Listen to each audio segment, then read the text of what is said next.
Move on to discuss the Canadian women national team reaching the final eight despite 6 point deduction because because of the crazy drone situation, the cheating drone scandal. Just to quickly recap what happened. Just to give you a real quick summary of what happened. It was caught during the before the opening game. They were caught.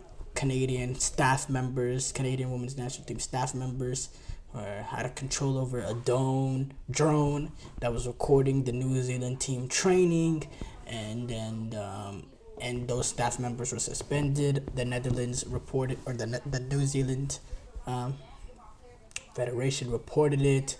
Canadian Soccer Federation did a report on it. Even the Canadian Olympic Committee, or the Canadian Soccer Federation, investigated it. Even the Canadian Olympic Committee as a whole did an investigation of themselves. At first, it was deemed that Beth Priestman, the head coach of Canada, didn't have anything to do with it, so they sent the two staffers home. And then for the first game, Beth Priestman voluntarily walked away.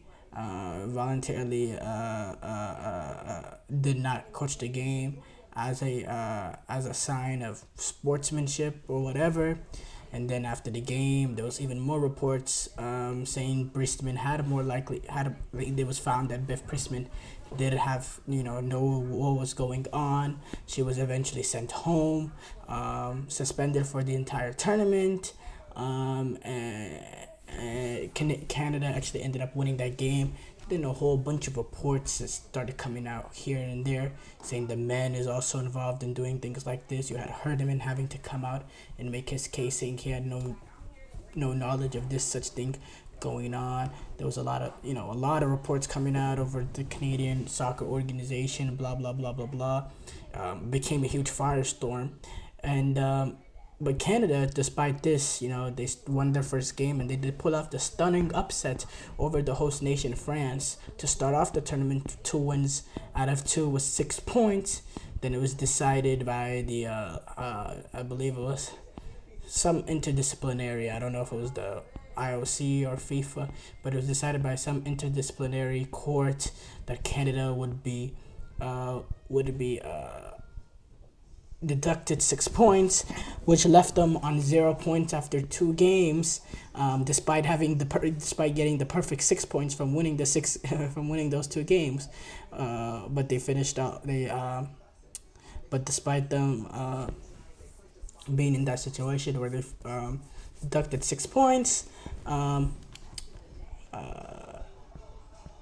they were still able to get out of the group by beating Colombia in the final game, which put them on 3 points, and it was actually enough to push them into second place because they had a superior goal differential over Colombia, who also were only able to manage 3 points. France won the group, and honestly, usually when teams are deducted, when I first saw the report, I was like, okay, Canada, this is gonna be hard for them to get through.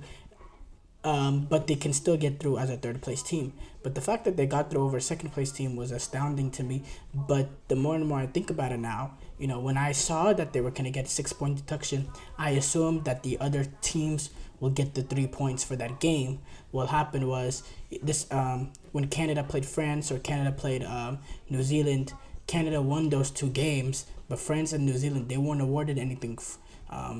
It was just Canada. They didn't get their 3 points. The other team still remained getting no points out of the match. Usually when something like this happens and it's ruled a forfeit or whatever, the other team will get the 3 points.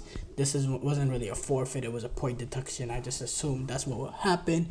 So that did end up helping Canada at the end, and it got them through. Now we could talk about a lot of this, a lot of that, a lot of this, a lot of that. We'll get to all the nasty side of all this, all the spirit of this, but I would say amongst this Canadian women's team, there's a real discipline, there's a real spirit, there's a real winning mentality, because this is a team, despite all the noise going on, they went perfect 3 for 3 in the group stages. They moved on at second place with only 3 points, but they won their 3 games. Technically, technically they're on 3 points, but they're really on 9 when you look at, they weren't perfect. They beat some good teams. Colombia is a decent team. France is really, really good in the fact that they're playing at home, coached by a tactical master tactician and Hervé Renard. And then they took on a New Zealand. They beat a New Zealand team who are not the worst team in the world.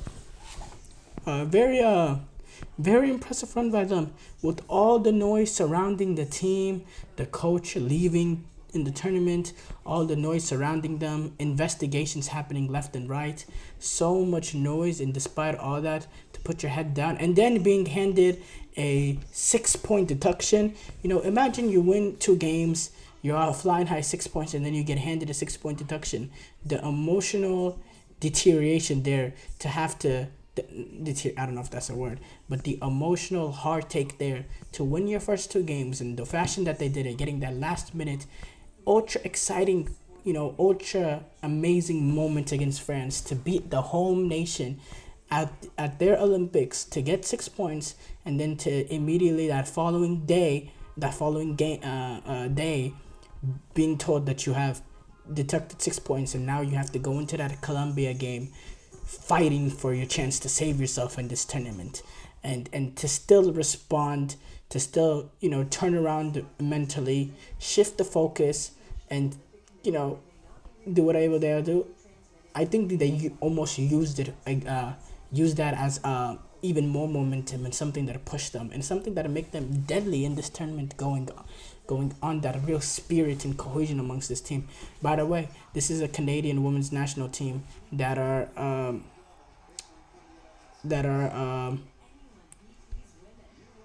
the defending Olympic champions.